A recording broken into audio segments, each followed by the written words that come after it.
In 2019, a woman walked into a psychology clinic in Boston and said something that haunted her therapist for months. "I don't feel sad. I don't feel happy. I just don't feel like anything matters anymore." She had a loving family, a stable job, no trauma, yet she'd become emotionally numb to her own life. What her therapist discovered explains why millions of people are quietly experiencing this same psychological shutdown. Here's what most people get wrong. When someone stops caring about everything, we assume they're depressed. But researchers at Yale found something far more unsettling. In a study tracking emotional patterns across 2,400 participants, they discovered that many people who stop caring aren't clinically depressed at all. Their brain scans show normal dopamine levels. They sleep fine. They function normally. Yet, internally, they've developed what psychologists now call profound indifference syndrome. And the trigger isn't what anyone expected. Dr. Paul Bloom's research revealed something counterintuitive. These individuals didn't stop caring because something bad happened to them. They stopped caring because too many good things lost their meaning. Think about that. Their brains had essentially adapted to emotional stimulation the same way your eyes adapt to a bright room. After enough exposure, everything becomes ordinary. But here's where it gets deeply human and relatable. Remember the last time you scrolled through social media and felt absolutely nothing? No joy at a friend's success, no anger at an injustice, no excitement about anything? That momentary flatness you felt? For some people, that feeling never leaves. It becomes their baseline emotional state. And neuroscience has finally discovered why. Stanford researchers using fMRI brain imaging found that people experiencing profound indifference show unusual activity in the anterior cingulate cortex, the part of your brain responsible for assigning emotional value to experiences.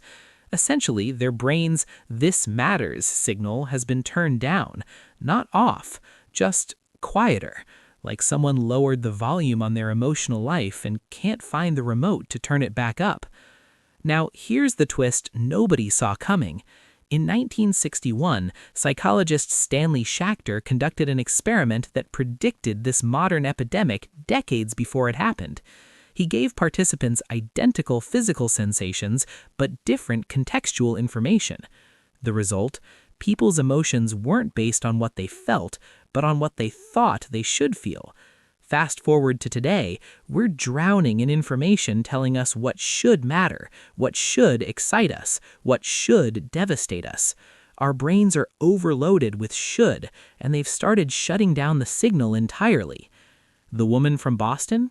Her breakthrough came from an unexpected place. Her therapist asked her to name one thing, just one, that made her feel even slightly annoyed. Not happy, not sad, just annoyed. She thought for 20 minutes. Finally, people who chew loudly. That tiny spark of caring, that micro-emotion became her way back. Because here's what the research shows. You don't restart caring by forcing yourself to care about big things. You restart by noticing you still care about small things.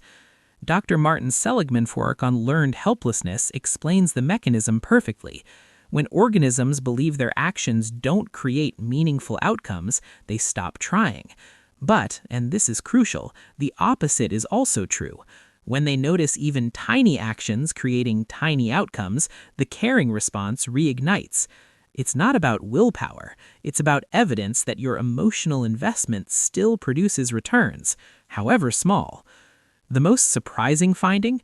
A 2023 Oxford study tracked people recovering from profound indifference. Those who regained their ability to care didn't do it through meditation, therapy, or medication alone. They did it by deliberately shrinking their world, caring about fewer things, but caring about them more deeply.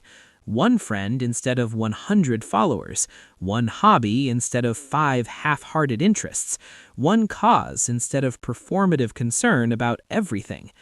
Because maybe the people who don't care about anything aren't broken. Maybe they're overwhelmed. Maybe they're not empty, they're full of caring that has nowhere meaningful to go. And maybe, just maybe, the path back isn't about learning to care more. It's about learning to care better.